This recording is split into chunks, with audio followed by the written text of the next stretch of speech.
Hello and good evening to everyone joining us today from different regions and different time zones. I know it's quite late for some of you in Australia and New Zealand. We have a lot of interesting participants attending from all over the world. I am delighted to welcome you all along with our exceptional panel of speakers. Today's analyzing Sri Lanka's foreign policy making towards China by Dr. Bhagya Senaratne. It is my distinct pleasure to be moderating today's discussion hosted by the Organization for Research on China in Asia. The book in particular examines Sri Lanka's engagement, drawing on archival research, official records, and interviews to trace the relationship that has evolved over a set of decades. It offers a grounded account of post-conflict China relations have often simplify what were in practice difficult policy choices made under various circumstances. What today's discussion and much of Dr. Senaratne's work helps us do is move beyond these simplifications. While reading through China's engagement with Sri Lanka over a span of 2 decades, it becomes quite clear how the relationship actually evolved from largely state to state interactions into one increasingly shaped by domestic economic imperatives, elite interests, as well as Sri Lanka's own strategic behavior. In this understanding, China emerges not only as an external actor imposing outcomes or even influence, but it emerges as a persistent plot both. This is also where today's conversation becomes quite relevant beyond Sri Lanka alone. Beijing's engagement with Colombo offers a very useful lens into understanding China's broader approach to South Asia and its periphery, particularly in the ways in which economic instruments, infrastructure, finance, and even defense cooperation has come together to build durable partnerships in the region. But at the same time, Sri Lanka's experience also raises larger questions about how state actors can navigate broader power asymmetries and even manage competition, all the while retaining state agencies and independent decision making capabilities. All, of course, in an increasingly polarized strategic environment. The book in particular focuses on Sri Lanka's foreign policy making towards China between 1994 and 2015, tracing how the bilateral relationship has evolved across three broad areas of politics, economics, and defense. These questions and timeframes and assertions form the backdrop of today's conversation, as well as the discussion in the book. But before we begin, I'd like to briefly highlight a few housekeeping notes for all our participants. The session will start with a brief presentation by our author, followed by remarks from each of our panelists. I would request all our speakers to kindly maintain the time limit that has been allotted to you, and we'll then proceed towards a moderated discussion between the speakers. Post which we'll open the floor to audience questions, some of which have already been received through the registration form. With that, it is my pleasure to introduce our excellent panel of speakers today. We are joined first by Dr. Bhagya Senaratne, the author of the book and Director of Education at the Bandaranaike Center for International Studies in Sri Lanka. We are also privileged to be joined by Professor Srikanth Kondapalli, Professor of China Studies at Jawaharlal Nehru University, whose work on Chinese domestic politics and military affairs needs little introduction given his extensive contribution to the field. Joining us as well is Dr. Chulanee Attanayake, researcher at Swinburne University of Technology at Australia. Her years of extensive research has focused on China and its policies in South Asia. And finally, we are pleased to have Mr. Aditya Gowdara Shivamurthy, Associate Fellow at Observer Research Foundation, whose work largely focuses on China and South Asia. In the interest of time, you may find detailed bios of our speakers in the chat box, and you will also find the link to the book attached in the chat box as well. With that, let me once again welcome all our speakers and participants. I look forward to a rich and nuanced discussion. I now invite Dr. Senaratne to begin her presentation. Bhagya, the floor is all yours. Thank you, Ratish. I'm guessing you can see my screen by now. So I just want to take a quick thank you to the Organization for Research on China and Asia for hosting and putting this event together. I'm extremely grateful to you. I'm also very humbled by our fantastic panel. I'm a little excited. I'm very excited, but I'm also slightly nervous to see what kind of comments come out. from friendship to diplomacy, analyzing Sri Lankan foreign policy towards China. It's been a couple of years of research that got this book going. So when I started off this research in 2017, there were, let me try and change this slide. There we go. There were a couple of news that kind of made its way. So what you see on the screen is the kind of things I was reading about China, about Sri Lanka, the kind of image it was trying to keep, and about all these economic loans and payments and debt, all these conversations coming up in local and international media.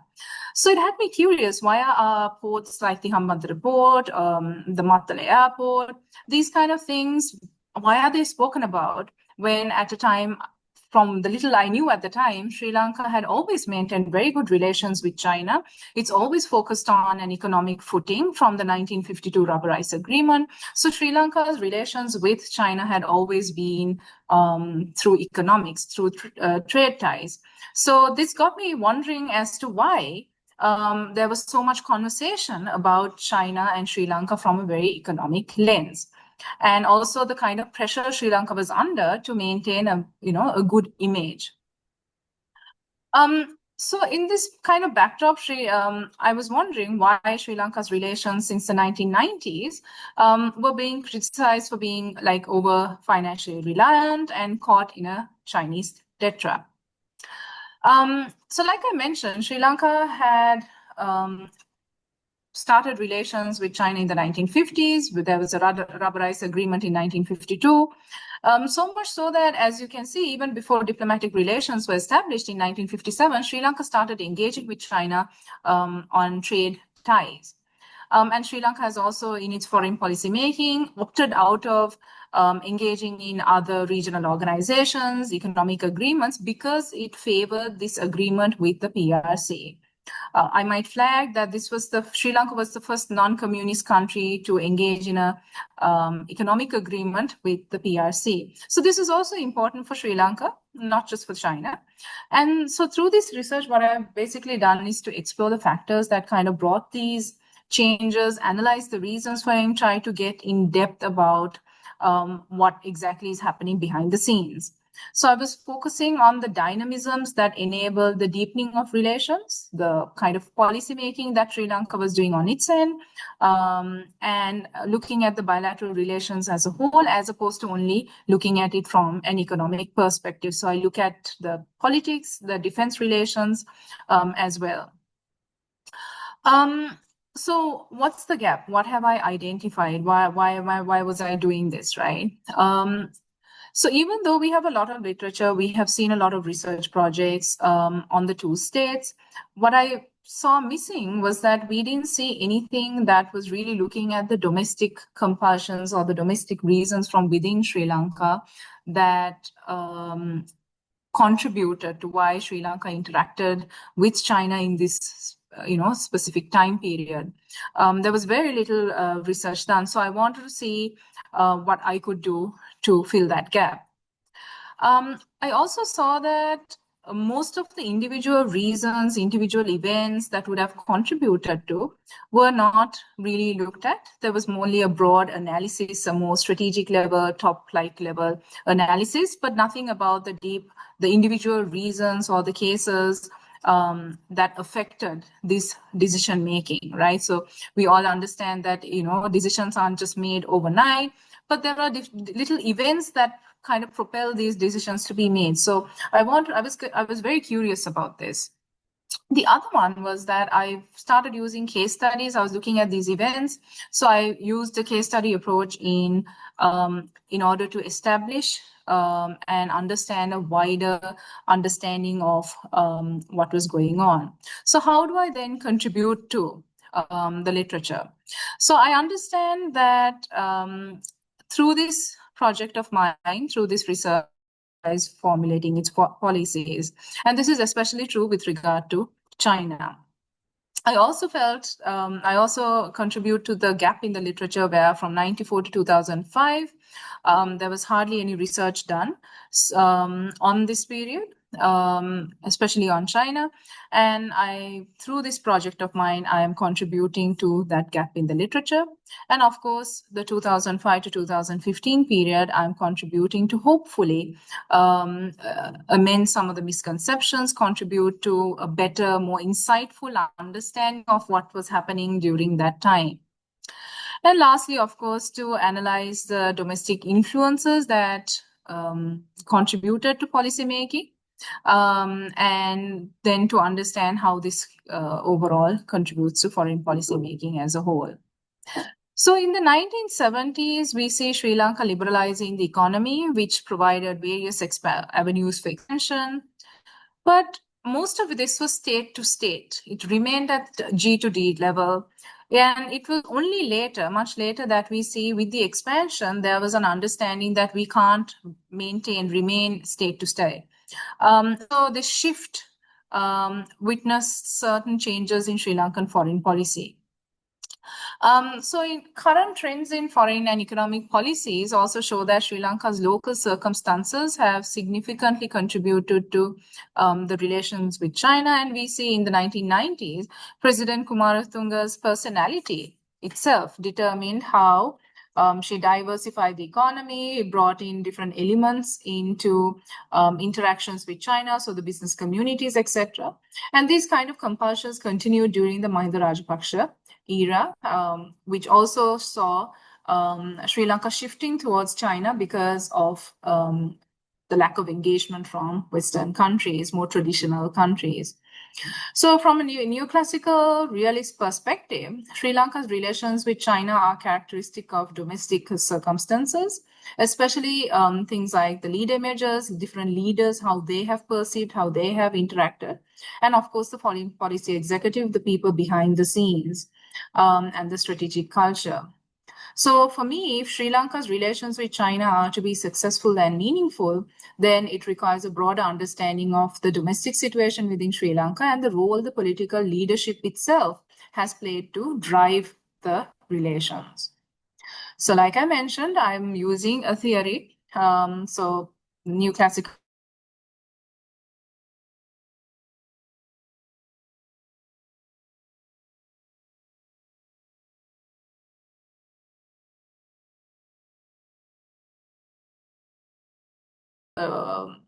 international pressures, but all of that is channeled through domestic variables, domestic situations like the lead images, strategic culture, etc., before policies are made and pushed out into the world, right? So whatever comes in goes through these domestic elements, and then certain foreign policy decisions are made for international relations. So what we see.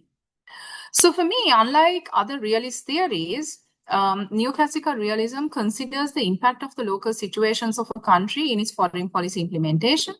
And this was very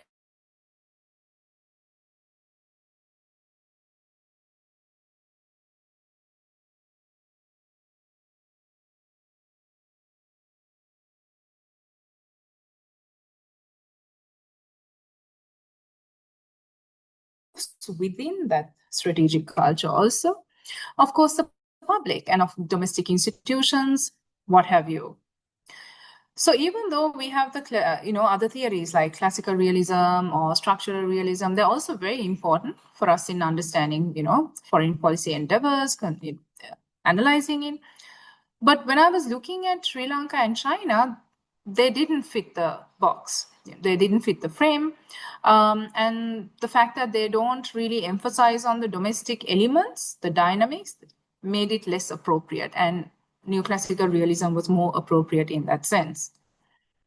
So here you will see what I've done is an expansion of the neoclassical realist model put up by Risman, Taliaferro, and Lobo, and expanded on the different elements within Sri Lanka, looked at the domestic elements from within Sri Lanka that have contributed to Sri Lanka's policy making, decision making towards China.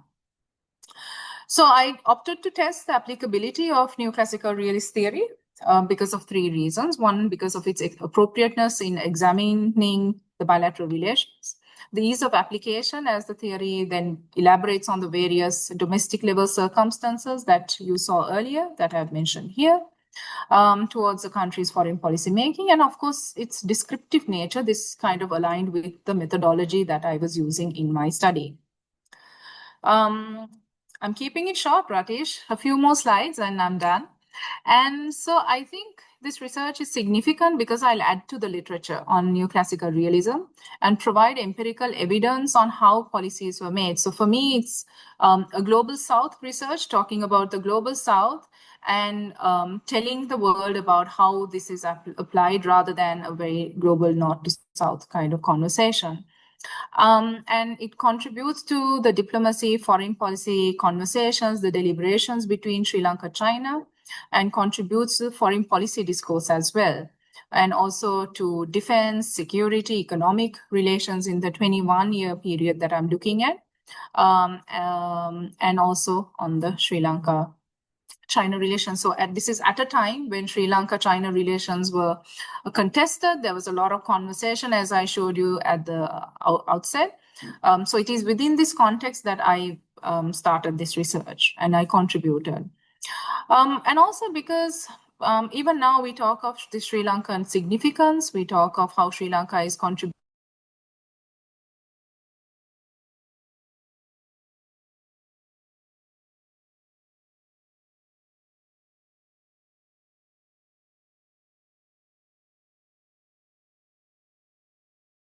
contributing to all of that literature, right?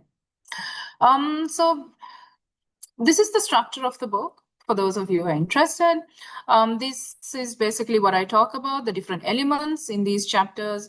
I talk about the role of the leaders. I talk of the two different leaders. I talk of the strategic culture behind them, the various subgroups, the military, the general public, the foreign policy arms. I talk of what happens on the economic spheres. I look at the various case studies. I've looked at 17 different case studies in this book. And ultimately wrap up with the different the various trends I see in the bilateral relations and in how Sri Lanka is making and formulating its foreign policy. So last slide. The book is available for those of you who want in Sri Lanka and India. It's available on these sites. And the publishers and I, KW Publishers and I, are making every effort to make it available for those outside the region. So with that, Ratish, I hand it over to you so that we can continue with the conversation. Thank you, Dr. Senaratne, for that very rich presentation. One point that I'd like to draw out a little further is the extent to which many of these developments in China-Sri Lanka relations were actually shaped by domestic political cycles, as you mentioned throughout the book, rather than simply just through China's overt behavior. I think that emphasis on internal drivers is quite important in moving the conversation forward beyond simplified narratives. There were also two specific chapters that I find quite useful. One was centered around Sri Lanka's own strategic culture and how you craft this idea in the book about how Sri Lanka's subgroups and different entities have actually driven its relationship with China forward instead of it just being an economically tied incentive. The second chapter that was quite interesting to me was on the military relations, the defense cooperation between China and Sri Lanka, because I feel that a larger discourse around China-Sri Lanka relations has always been centered around economic dependency or based on developmental finance. And that chapter brought out a lot of unknown facts and variables that actually imbibe China-Sri Lanka relations. With that, I think we can move on to our next panelist, Dr. Srikanth Kondapalli. I would request you to kindly present your remarks, post which we'll move on to the rest.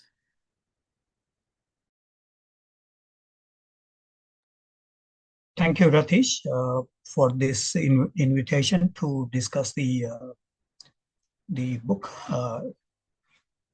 on From Friendship to Dependency, the China-Sri Lankan relations. Let me first thank the author, Dr. Bhagya Senaratne, for this comprehensive work. My immediate suggestion is please expand from 94 to 2005 period that you have considered to 2026, so that as she had just outlined.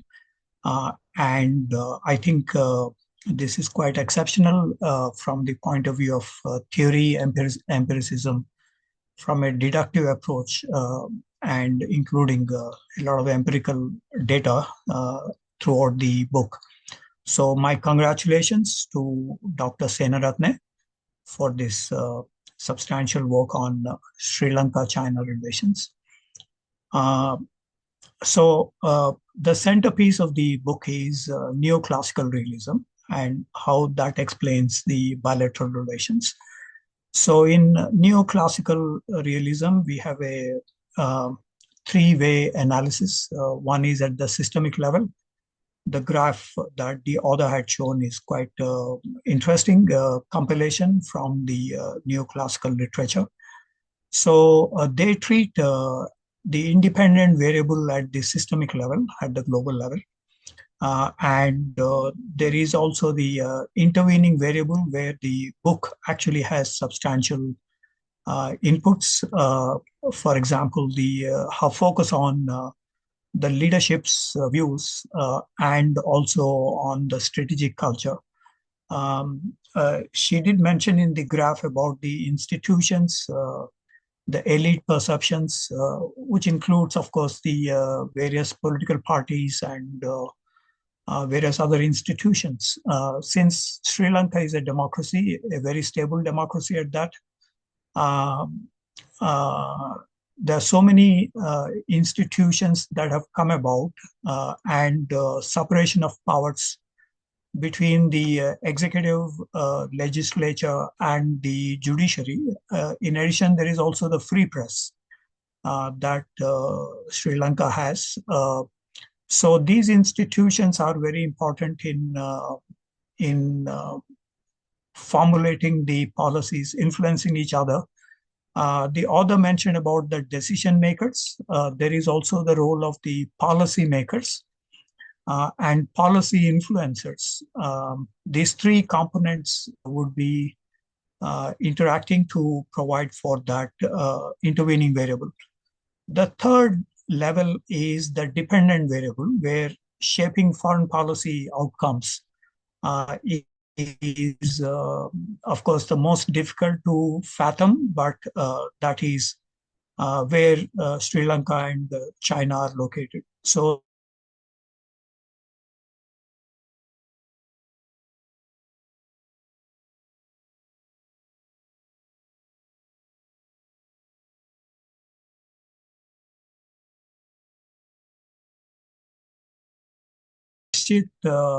Eranda Kandan Dahua, who wrote on the neoclassical realism in relation to China-Sri Lanka relations.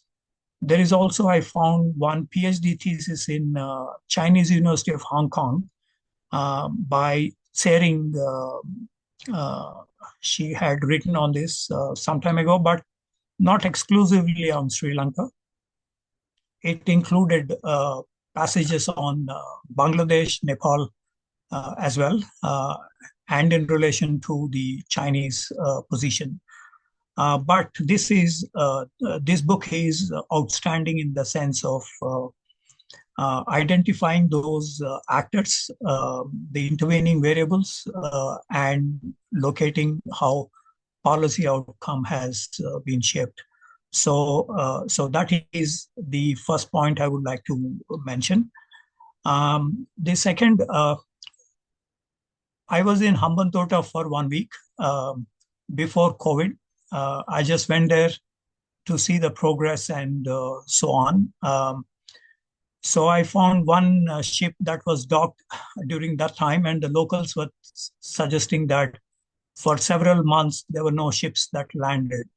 However, I checked the statistics recently, 2024, 2025. 2025, there is a 175% jump in the cargo handling.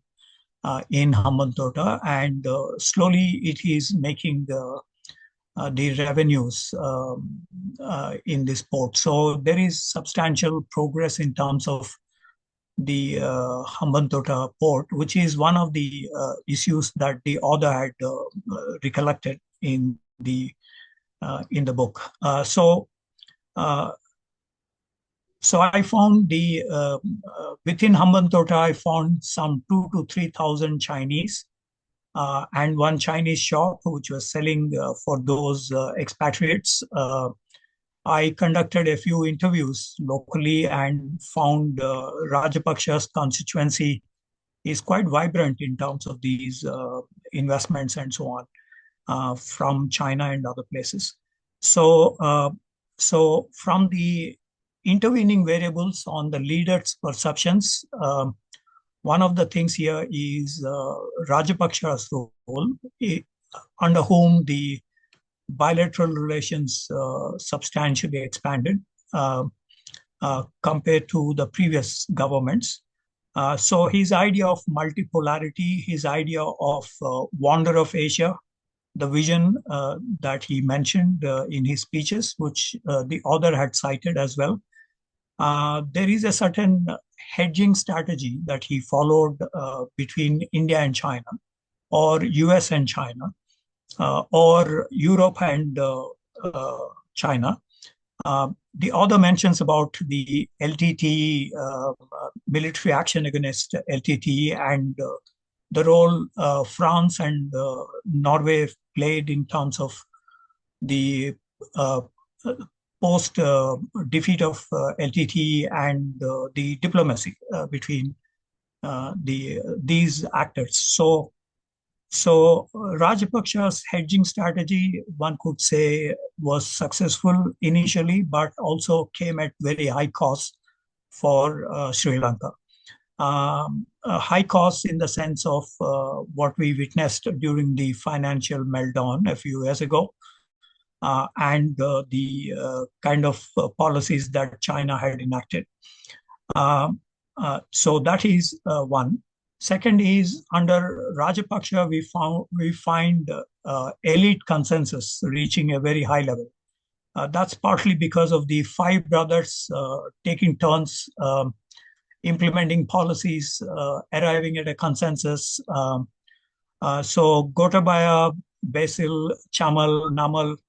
I met one in China during a Belt and Road Initiative meetings. And he's very focused on those projects as well. So that was the cohesion brought out by the Rajapaksha government. I would also like to say here that, as the author also mentions, the debates within the parliament, Sri Lankan parliament, about the parliamentary oversight neglected in the Colombo Port project and others.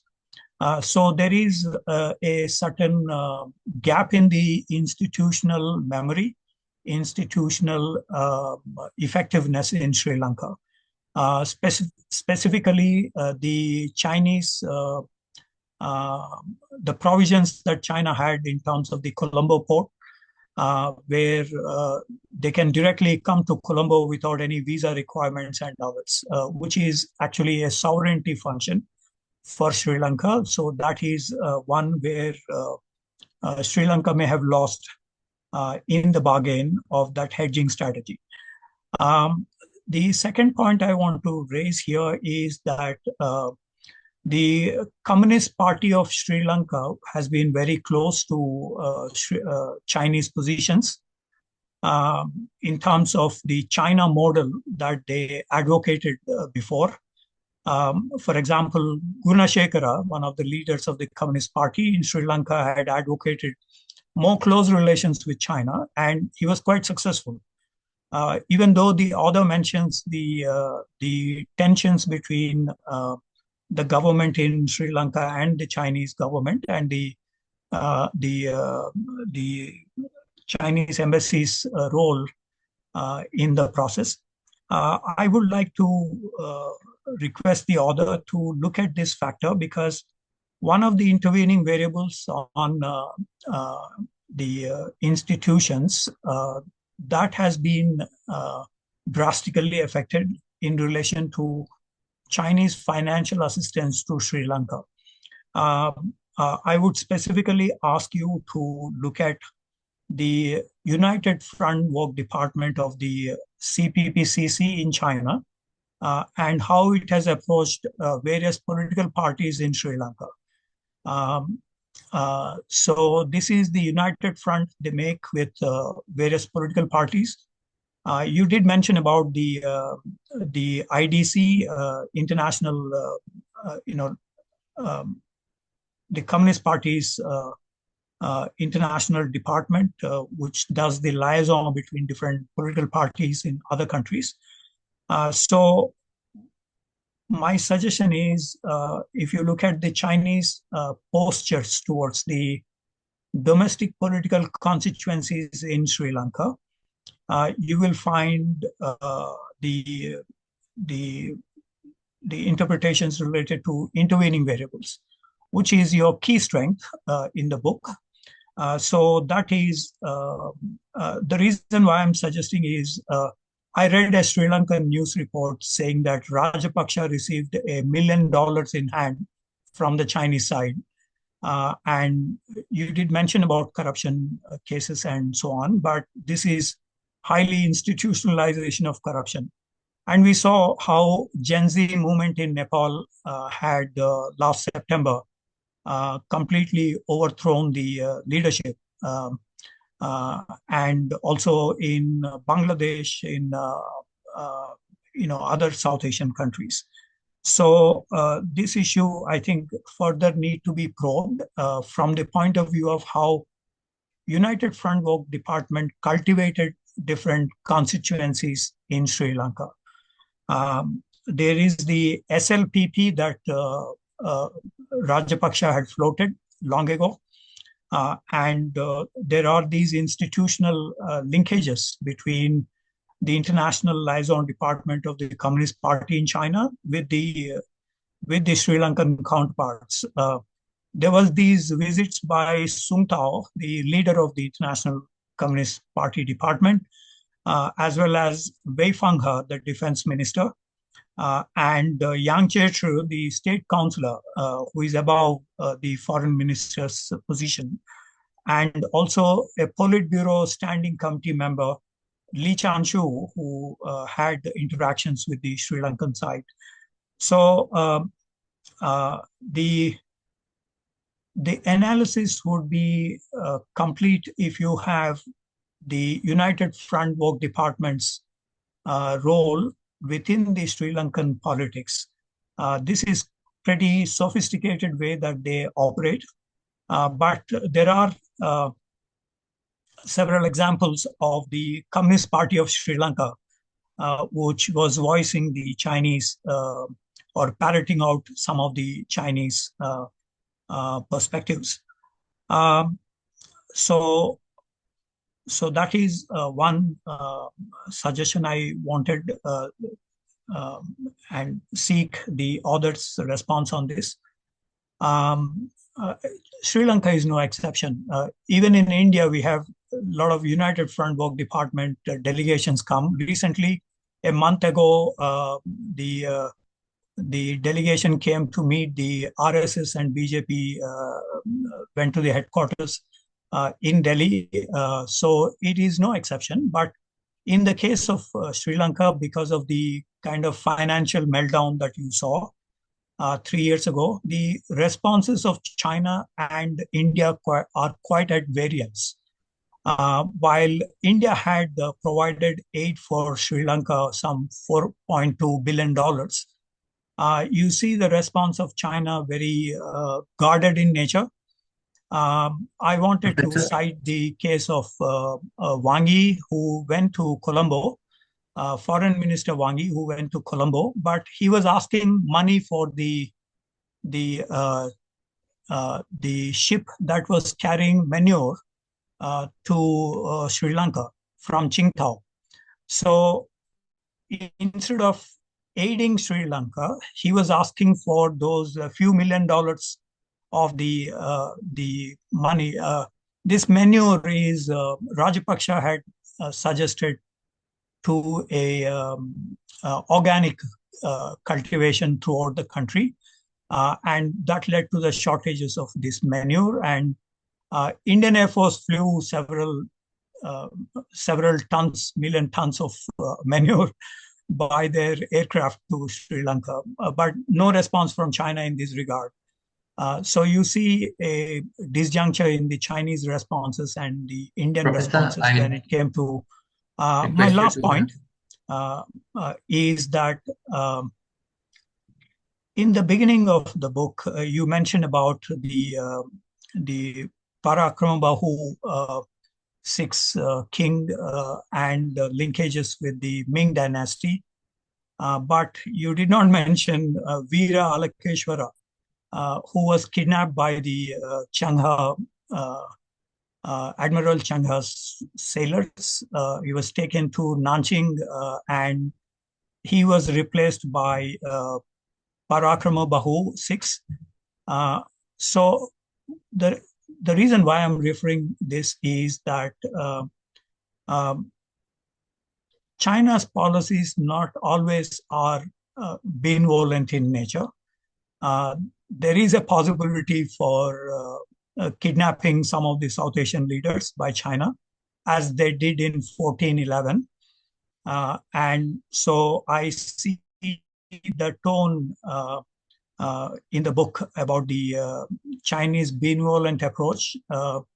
So this is one case where you find that if Sri Lanka has a slightly negative view on China, it could be on one China policy. You refer to Taiwan. It could be South China Sea Islands dispute. It could be in future the Senkaku Islands dispute with Japan, or on others. The pressure Professor, from I China would be very request you high. to kindly conclude. So We'll let me come stop out in here. the. Thank you for your attention. Thank you. Thank you, Professor, for that very comprehensive breakdown of both theory and practice.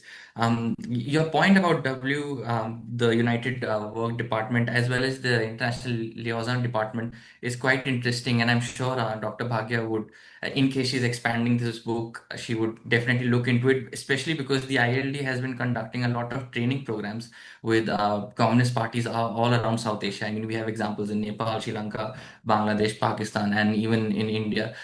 So I think that's an interesting takeaway. And we do at ORCA, we also look at these aspects very frequently.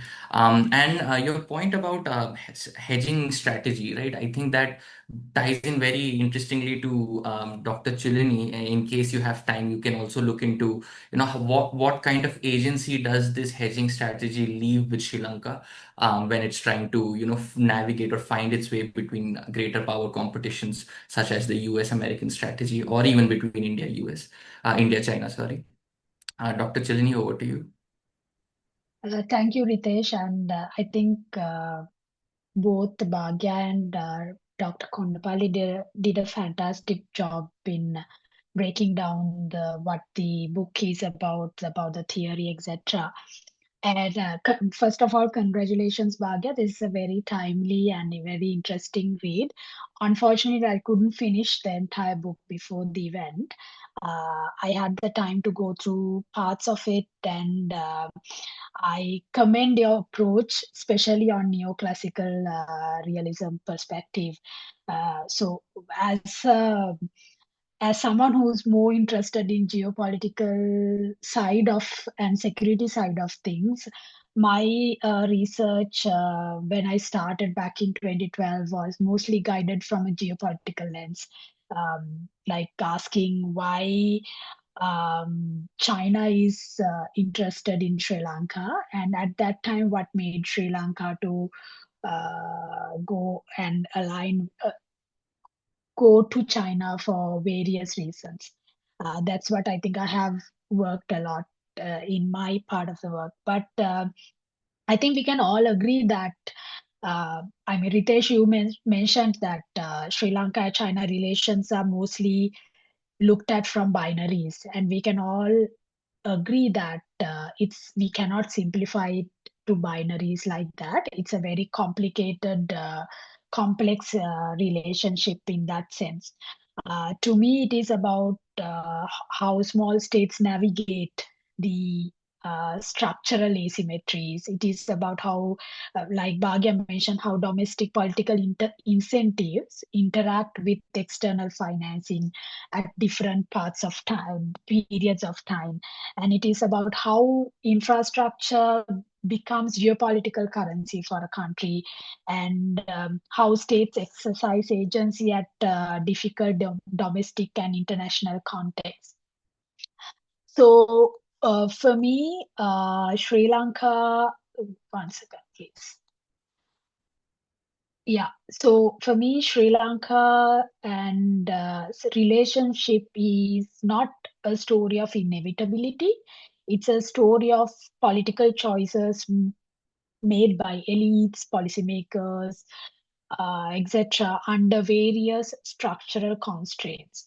And this is why I think Bhagya's contribution in terms of neoclassical realist framing of this book is coming in handy.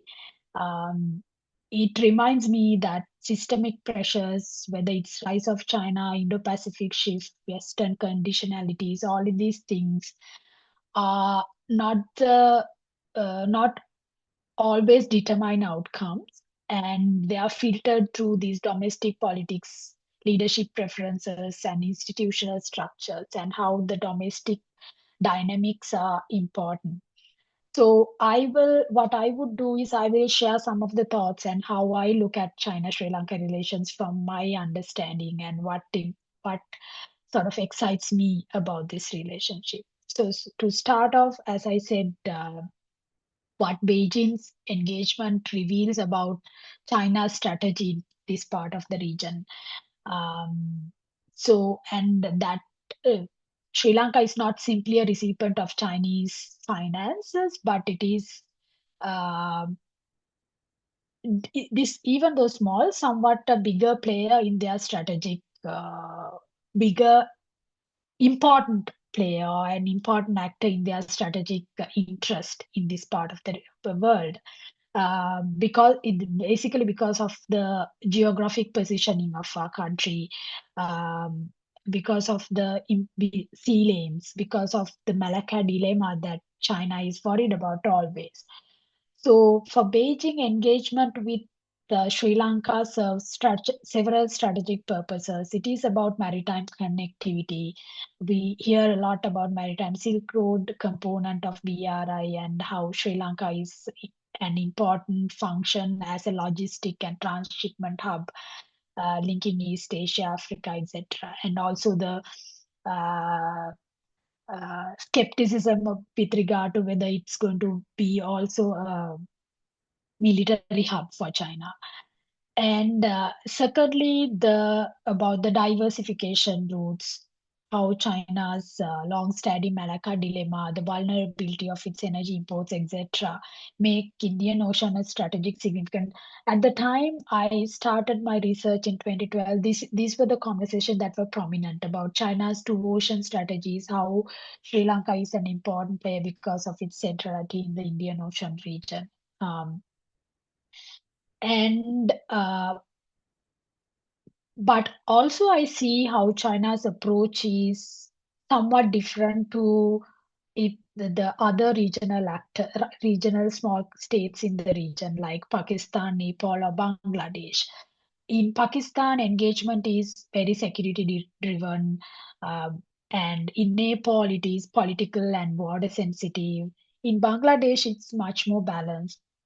And in Sri Lanka, it has always been infrastructure led and elite mediated. So China, for me, often works through domestic political incentives, uh, in that sense, and it adapts to domestic political structures, uh, and leverages leadership transition and development narratives to realize their own interest. And as a recipient country, I think China always, in South Asia, it looks into how these recipient countries' relationship works with India under particular administration, and that, I think, for me, that plays an important role in how China responds to the relationship. So some points about domestic drivers, and I think Bhagya's book is going going deeply into this, and Dr. Kondapalli also mentioned many of these factors. The pivot toward China is not purely a response to, we have to agree that pivot towards China, Sri Lanka's pivot toward China is not purely a response to external pressures, but there was a lot of internal drives. I think that's the co-argument, right, in this book. And so post-war development urgency after 2009, I think for me that is one of the most important milestones with which springboarded this relationship from what it was, say, prior to 2005. And also the elite factor, because Rajapaksa administration soon after the end of the war sought rapid visible transformation in infrastructure. That's how they sort of like strengthened their political base, and also sort of it linked to post-war legitimacy, and this impacted greatly to the relationship. And as a result of that, we, as I think Bhagya also goes deep into the executive-centric decision making in Sri Lanka's foreign policy towards China. So major projects were often negotiated at executive level with limited parliament oversight, as Dr. Kondapalli also mentioned. But here I also want to add a point that you mentioned about the hedging and how a agency played a role. So I had the opportunity to do some research a couple of years ago on infrastructure funding for Sri Lanka, and I had the opportunity to talk to different government officials who have been at the Ministry of Finance, National Water Supply Board, etc., to see what had whether there has been any role that Sri Lanka actually played in bringing these projects into the country. And I understood there has been agency in terms of Sri Lanka in deciding what it wanted. The difference, I think, there was that the system at the time was like, so all these ministries would have projects in pipeline that they need funding for. And we have to remember that during this time, Sri Lanka was already graduated for a middle income country, and almost all the low interest funding has been closed for Sri Lanka. Sri Lanka had to negotiate at the capital market, or the to go for middle income rate when it is negotiating for funding for these projects. So at that time, it is interesting to see it has been, even at the capital markets, the low interest that has been negotiated has been Chinese commercial banks. And the contractors use the projects that have already been in pipeline and have proposed to do those projects, so that actually the initial suggestion proposal for a project has always come from Sri Lanka. So that was something interesting for me when I heard all the comments just um, before this. And of course, the other factor I wanted to note is also perhaps the Western financing options, and the fact that available option perhaps pushed, and the urgency combiningly pushed Sri Lanka towards easy financing of these projects. And ultimately, we talk about a lot of other issues that arise, including the debt issue and all of that, right?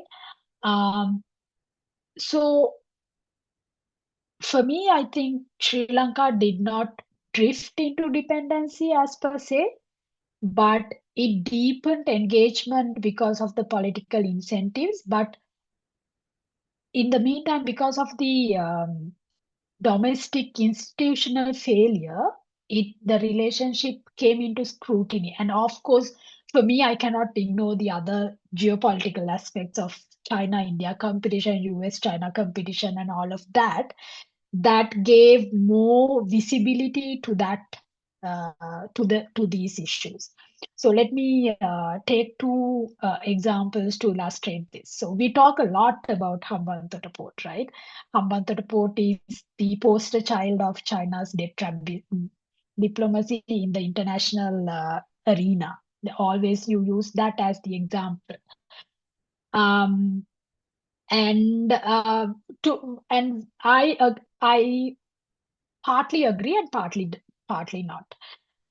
Why I agree for all the reasons that's been discussed about the corruption, everything else. Why I do not agree, again, Hambantota project has been in pipeline in Sri Lanka since 1970s under Lalita Muddali administration. I think the blueprint for the project has been built by the UNP government at the time. And there has been multiple negotiations even under Chandrika Kumaratunga at that time, and no one wanted to build a new port because for a country where there is no production line, right?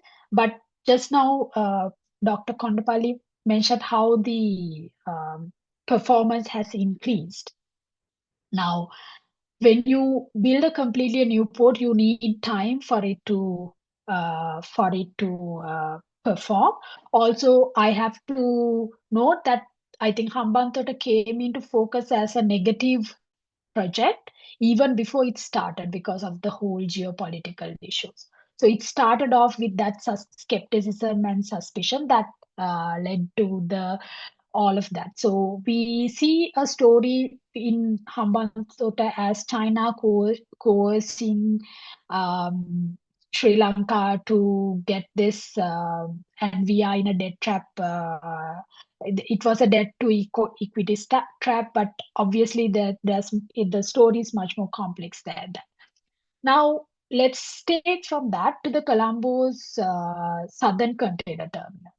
This is also built by the same company and same. I request you to conclude. We're almost out of time. Yeah, so this would be my last point.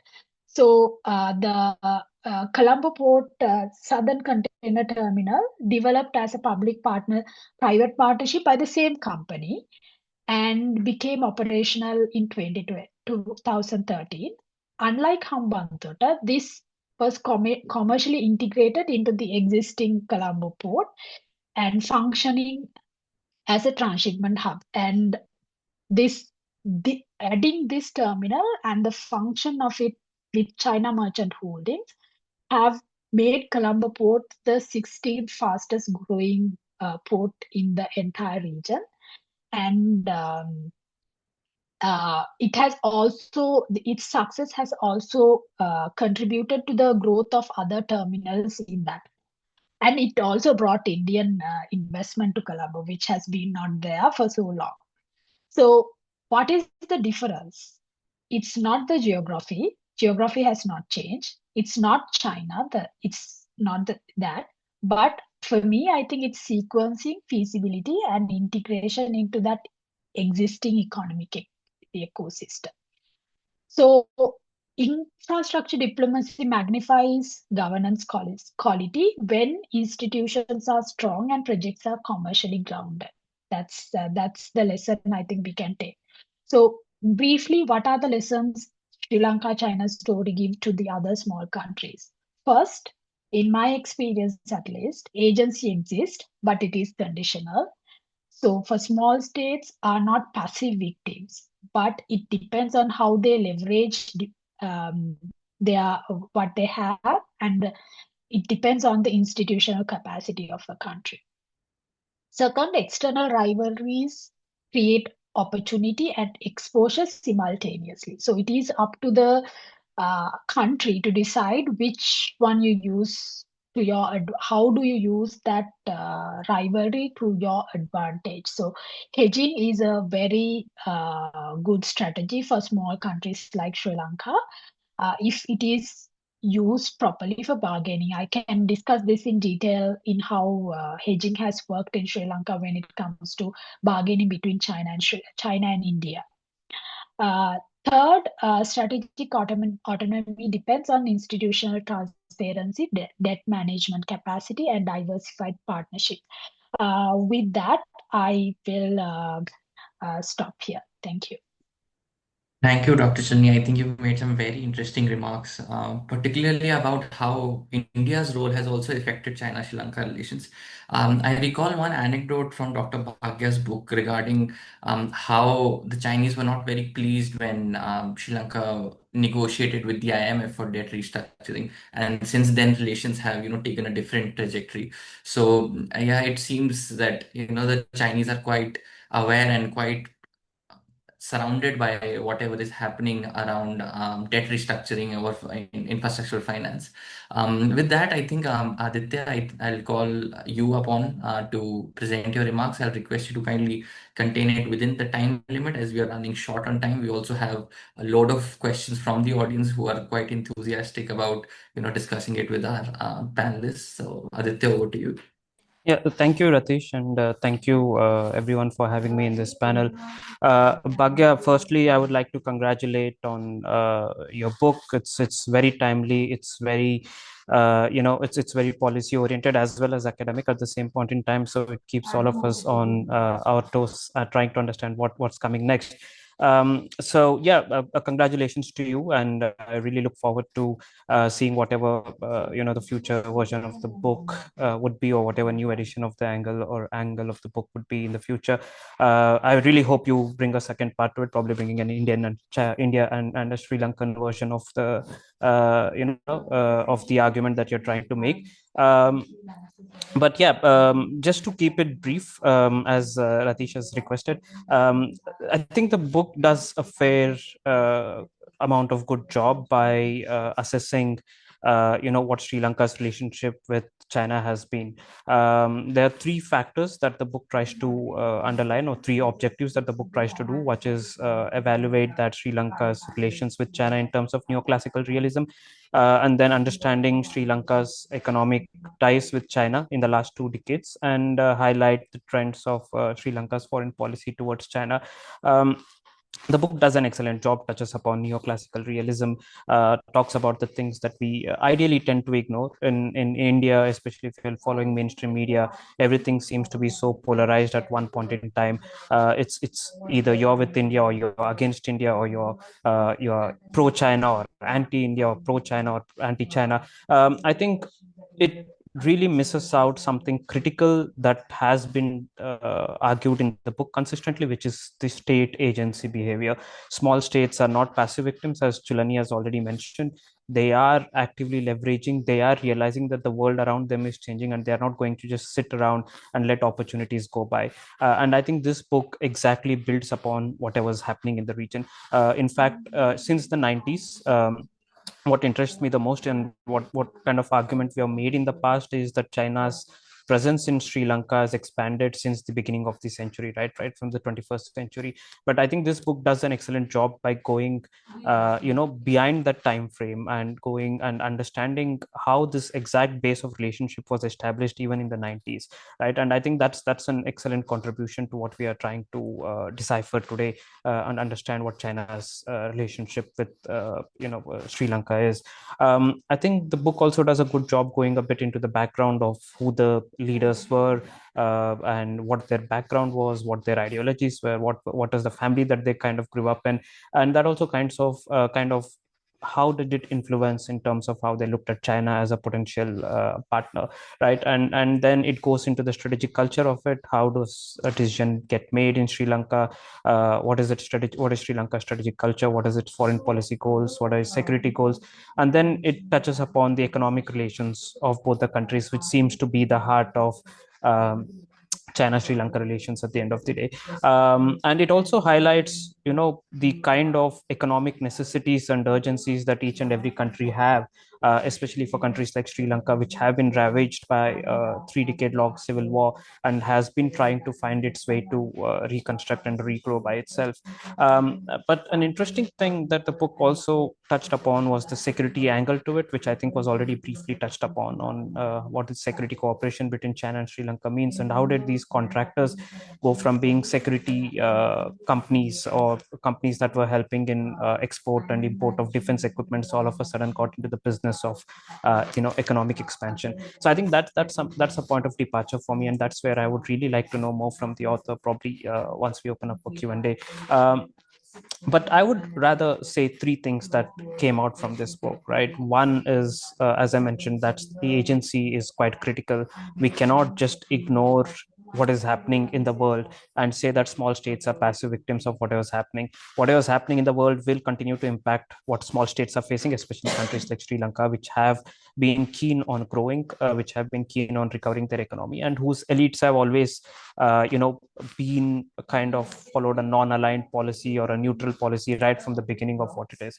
What this book doesn't touch upon, and probably it could have touched a bit more, is the kind of fear psyche and politics that has been constructed around India and India's role in Sri Lanka and India's role in the neighborhood, and how has that pushed them to play this leveraging game against China and India, and then enhance China's presence in the country. Another thing that I would rather speak about is the Bhagya somewhere mentioned that Chinese relationship with Sri Lanka has been a bit benign. It's not been as commercial as it seems. Um, I would say, looking at the relationship right now, it's as commercial as it could be.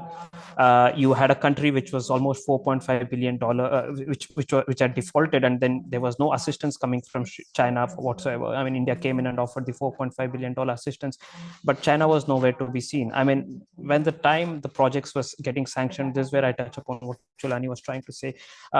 Look, Hambantota came into place because India also said no. In fact, India was the first country to get offered to invest in Hambantota because India realized this is a non-feasible project. But China was still willing to come to it, and China was still willing to invest in a project that was supposed to be a bankrupt project. It was not a new idea that the Hambantota project would be a risk, but the Chinese were willing to do it because of the geopolitical importance, and that is something that that has been realized. And probably, how much ever the debt default, the debt trap diplomacy, whatever the kind of narrative exists, but the fact is that China knew the kind of risk that was associated to it, and China was willing to do it. Right? That gives us a crucial takeaway into what we call as China's benign approach in the region.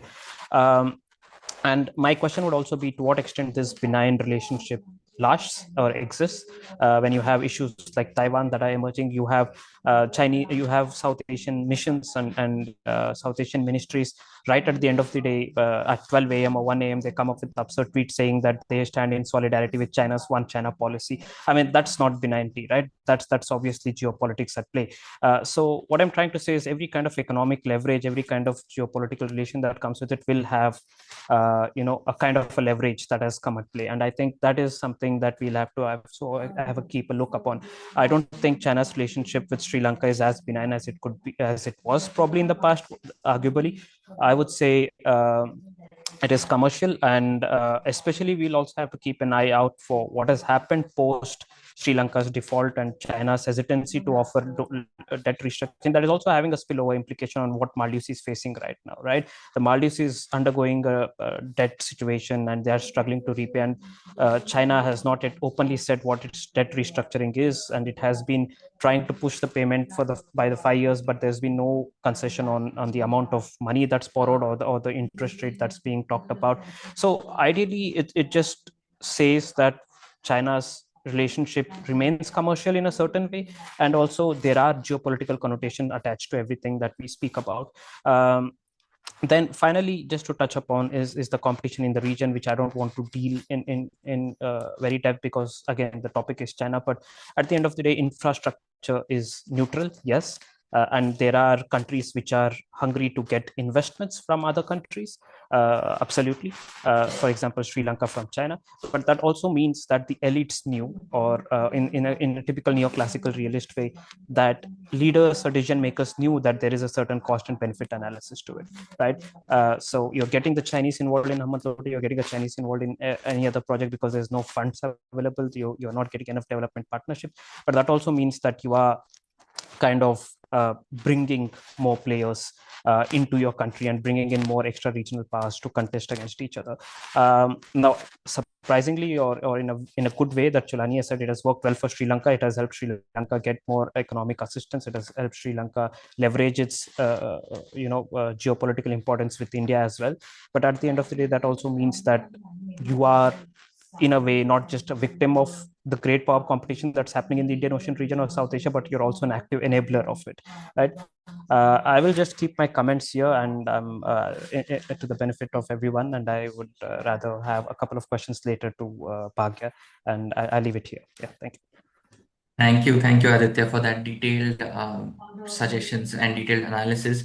I would just like to echo your point on how there seems to be this invisible compulsion from the Chinese side with Sri Lanka. I think even Bhagya mentions it in the book that, the Sri Lankans the Chinese were actually compiling or helping the Sri Lankans in terms of the UN resolutions. And there seems to be this invisible obligation that the Chinese now seek back from the Sri Lankans. And that seems to be the very prominent trade-off that Sri Lanka is having to make. Bhagya, I'll just, we are short on time, I'll open the floor to you for 5 minutes at max, where you can just respond to the queries and concerns or the suggestions that have been made, and then we'll move on to the Q&A session. Thank you, Ratish. I really enjoyed listening to the commentary. Lots of comments for me to take in, absorb. I appreciate all the suggestions for research. Professor Kondapalli, I will definitely look into these aspects on the United Front work, etc., and look at what is being done. And I like these comments on the agency, and this is something I've been working on. I'm continuing to work on. And Chulanee, I've read your work on the infrastructure agency that China has, Sri Lanka has shown. And yes, I agree that, these projects come from Sri Lanka, but how, the latter part of it, how does it then pan out? So I think here, Aditya, you were talking about the leverage, right? China comes in, it funds, but what are the intentions? I think all three of you were, in some senses, talking about the intentions of China. What is it actually trying to do? And I have a paper coming out later looking at the financial crisis, analyzing different powers and how they have helped. And one of the things I actually talk about is, like you mentioned, Aditya, India is the first responder. India has done a lot of work with Sri Lanka. But then China, which has been a huge part of Sri Lanka for like all these years, kind of takes a major back step. But then you also see, they don't do that, but then you now have Wang Yi coming in. Sorry, your message popped up. So Wang Yi, he's flying in. You have these kind of patch up exercises, diplomacy taking place without the actual work coming through, because they were hesitant on restructuring loans. It was more about, loan repayments, loan upon loans, and very negligible kind of assistance compared to what, the relations were in the beginning. So I think there's a lot going on. And I think my take is that we continue to work on this. I will continue to take, I will take your suggestions and focus my work into the future and see how things go. But I'm more really interested in the Q&A session to see what kind of questions come up. Thank you. Perfect. Thank you. I'll just read out a few questions that we've already received from our participants, and then I'll open the floor to all our speakers in case you want to pitch in, jump in terms of your remarks or even for the book and Dr. Bhagya's response. So we have a question by Chenuka Alvitaga. He asks, Sri Lanka has always maintained a foreign policy posture of being non-aligned, but this status has been contentious during different regimes. How can China-Sri Lanka relations be navigated during threats and complications, especially under the second Trump administration? So I would request Dr. Attanayake and Bhagya if you would want to take that question in terms of probably explaining what does Trump's imposition into China-Sri Lanka relations now, mean, and how does that complicate or maybe ease off the relations between both the countries? Dr. Chulanee, if you would want to go first. Ritesh, I think let me first sort of like underscore one factor. In my opinion, I don't see Sri Lanka has ever been completely non-aligned in any part of its post-independent foreign policy. Not in my opinion. This can be a contested point, but I'm happy to discuss if it is so. Because Sri Lanka's foreign policy has always been partially aligned with the West or the East, depending on which administration has been in power. And I think even at this point, under the current administration itself, I don't see we are completely non-aligned.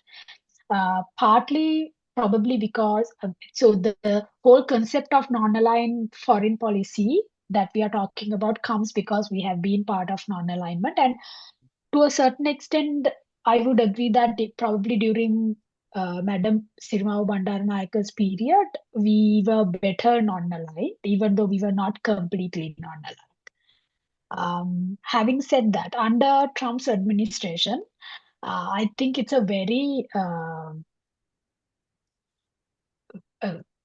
challenging period, not just for Sri Lanka, any country, despite whether they are a great power or a small country, because of the sheer unpredictability of the US at the moment.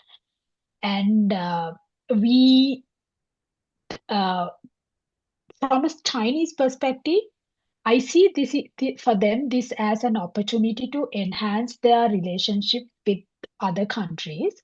But given the other complexities, and of course with Sri Lanka, because we are in a phase of post financial crisis, post default, I don't see that China leveraging that advantage to the best of their capacity. Perhaps because China domestically is going through certain transformations in terms of their economic restructuring. When I say economic restructuring, it's about like how their economic relationship is restructuring with rest of the world. At the time when Sri Lanka went into default, there were many other countries across the world that who were Chinese creditors went into default or requested this debt support, etc. And I think at that time, I don't think China was prepared for something like that. China did not know what to do at that point, and they did not know they did not know the repercussions of either supporting or not supporting to a crisis like that. And probably because of those lessons that they are doing these changes to their financial institutions. One of the Sri Lankan scholars, I think, is doing fantastic work on this aspect. Umesh Moramudal, if somebody is interested in looking into this, you should look into Umesh's work. I recently read some of his work where he explained how Chinese financial institutions are going through structural changes in response to prevent anything like this before. So it is the same like what Japan did decades ago when Japan faced similar challenges because of their borrowings. And the reason why IMF or World Bank have certain conditionalities when it comes to providing finances to other countries. So the point in brief is like during the Trump administration, because of the unpredictability and because of how the US is withdrawing from the international system, whether it is through multilateral or withdrawing from multilateral agencies or through other bilateral relationships, China has an opportunity to engage more, and there's more room for them to play. But uh, for whatever the reasons, they are not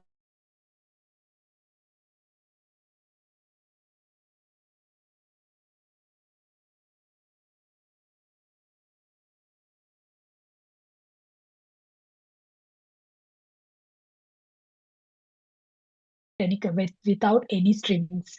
So for us, whether it is from India, China, whatever, the funding comes with string attached. I don't think India was so benevolent for us to provide financial support during the crisis. That's my take, at least. Same like China at that time, because they saw an opportunity and India saw an opportunity right now. So I see that India making maximum use of the destabilization that US is creating at the moment in the international arena, as opposed to how China is making use of that opportunity. Thank you. Dr. Bhagya, if you have some comments, and then we'll move on to Dr. Absolutely. So Kondapalli. I echo what Chulanee is saying about non-alignment. Yes, in principle, we have had this. We have had it in all foreign policy. I mean, Sri Lanka doesn't have a written foreign policy, so I can't say on foreign policy documents, but in speeches, etc., we say this. But in practice was very different because we don't have a non-aligned policy, either like Chulanee was saying, partial alignment, or there was the concept of strategic alignment, depending on various interests, on various periods. So there was these kind of concepts. So Chenuka, I mean, I know you're doing some work on non-alignment. So I think there is this understanding that even though Sri Lanka wants to be in principle non-aligned, want to be able to work with all these players, it has to end up aligning with different countries. So the question is about Trump. So I think with Trump's the changes it's doing within America, but also the changes that are then having a ripple effect on the international system, countries have no option but to align with either each other or with different groupings. This is the only survival method countries will have, and this is no exception to Sri Lanka. Sri Lanka will have to, have friends, group with other countries, go with international groupings, unilateral groupings, multilateral groupings to survive in this international world. Otherwise, it's going to face the major repercussions of from what Trump is doing. We also see small states rely a lot on multilateral institutions. But this is slowly changing because of the major changes that Trump's policies have had on these multilateral institutions like the UN. So I think for small states then, if we have the superpower US making radical changes, but also those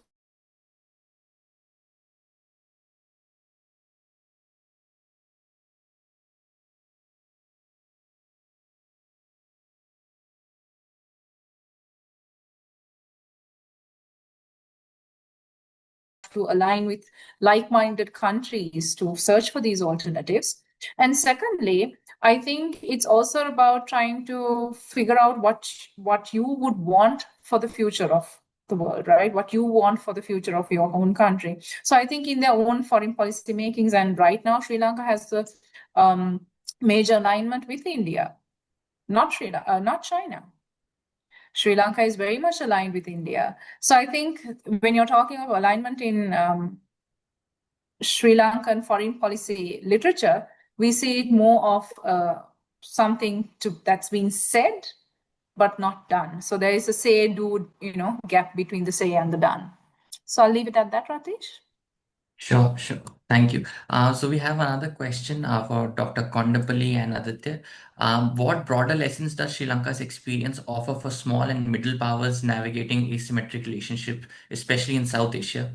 How do they particularly balance economic dependence with strategic autonomy? Dr. Kondapalli, if you would like to go first. Interesting comments. Thank you very much for those questions as well. So India has this non-alignment, strategic autonomy, and so on, which is mostly um, anti-US in focus, as we see also Sri Lanka similarly positioning. But I wanted to ask a question here. Does strategic autonomy would mean autonomy from China as well in future?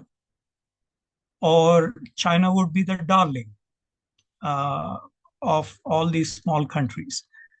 Does strategic autonomy would also include responses to China to say no to some things? For example, as I was mentioning about corruption, about the institutional robustness in small countries. For example, the parliamentary committees, various local committees. Since we are democratic, so we have the decision-making process, which is kind of decentralized into various bodies. So it is quite possible and vulnerable for these to be tweaked, and that is what China did. For instance, India or Sri Lanka doesn't send the international departments of these political parties, both in Sri Lanka and India, to different political parties in China. There are 9 political parties in China, but we all send to only the Communist Party of China, not to the other. Not that the other 9 political parties are effective. They also toe the line of the Communist Party, but we don't even make that effort to send across to the 9 political parties in China. So there is a certain asymmetric response that creates a lot of problem in relation to China. So on the issue of what will happen to the small countries given the kind of hedging policies, or what should they do? So my suggestion is the most important aspect is that we need to have the institutional robustness in these small countries. For instance, if the Chinese say that the MOU cannot be open, but we need to make this open, as Ghana did. In Africa, Ghana is the only country which opened up the BRI projects, and the interest rates are 4%, 5%, which is well above the international lending agencies of 0.02. Hambantota also had similar high interest rates. The Hanoi Metro in Vietnam has 5% interest rate. So why are we allowing this, and at what cost? So, I mean, in terms of the capital intensive projects, this is one of the key problematic when we invite the outsiders for financing some of these projects. I also don't agree that there is these projects have really benefited the local economy. There probably may be more control. If you look at the Nepalese projects in Pakistan, in the CPEC projects, the Pakistani Senate is saying that there is a lot of corruption, and these are probably not good for the Pakistani economy. They are implying. So, in other words, if you take the Hambantota as the case study, Sri Lanka was under heavy pressure from China to host the surveillance ships, which they already docked, and this came at a heavy cost to the India-Sri Lanka relations. But the Chinese insisted because they have a 99-year lease agreement, and they suggested these are civilian ships, even though it came under the PLA strategic support force. Yet Sri Lanka succumbed to this and not just the Xiang Yung Hong surveillance ships, but also Danang and two, three other varieties, which are now floating around in Bay of Bengal and Arabian Sea and Indian Ocean. So the kind of fallout that such projects can have goes beyond just one nation. It will have regional consequences. So let me stop here. Sure. Thank you, Professor. Aditya, I think you get the last comment, and then we'll move towards wrapping up the session. Yeah. Thank you, Ratish. I think the question was about to what extent can Sri Lanka continue to be neutral as the world order continues to, go through its ruptures. I think, look, hedging is quite common, and I think South Asian countries have realized that as the world order goes through a lot of changes, so will their foreign policy. There was a point in time where they were eagerly bringing in the Chinese investments. Then there was a point in time in recent years where they have used the Indian investments to counter the Chinese investments. And increasingly now we are seeing South Asian countries, not probably in the case of Sri Lanka, but at least in other countries like Bangladesh and Maldives, we are seeing other countries like Turkey also come into play. I think South Asian countries, including Sri Lanka, are realizing that hedging is the norm of the day, and that is where they will have to continue to bet on to get the most of what the world is trying to offer. Now, to what extent they'll be neutral or non-aligned? Look, the world has gone through a lot of changes in the past. In the Cold War, when in the Cold War days, when the sovereignty of the existence was in question, countries continue to be a bit of they continue to exercise their agency.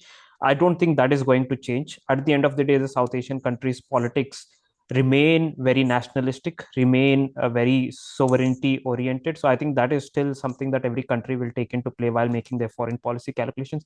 Probably what they will do is look for the costs and benefit associated with some kind of alignments. They would not necessarily align with the country on the security agreement, but would rather draw up a security MOU like Sri Lanka is drawing up with India, and then say that, look, we are respecting your concerns here. That means that player ABC will not be entertained to do XYZ, but we will still assure you your security. But that doesn't mean that you get to do what you get to say what we have to do.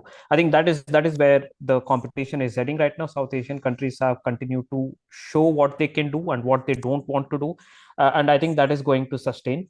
Now, to what extent that will be a success will largely be dependent on the domestic political turmoils as well as the bigger turmoil in the region, and to what extent India and China can build up the relationship in the coming years as well. So yeah, I leave it there, and I hope I've answered the question, and I hope I've kept it short. Yes. Thank you, Aditya, for keeping it short. There are a few questions in the chat box, but unfortunately, we'll not be able to take them. I'd request our participants to get in touch with the speakers directly, and you can, initiate a conversation on those questions there.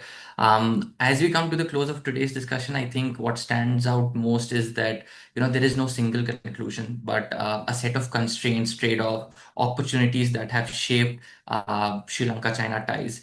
And importantly, this has also moved us away from simplified judgments, right? As I had pointed out in the introduction. I think today's discussion does exactly what a good scholarly and policy-oriented discussion should do, which is complicate easy narratives and to some extent also surface some uncomfortable trade-offs. But at the end, leave us with better questions than with easy answers. On that note, I would like to thank all of our speakers and participants, Dr. Bhagya, Dr. Kondapalli, Dr. Attanayake, Aditya, and the whole team at Organization for Research on China and Asia for bringing us all together and initiating this conversation. I hope all of you stay in touch with ORCA's work and continue to engage with our outputs. With that, I'll bring the session to a close. Thank you for joining us, and we look forward to a continued discussion on such topics.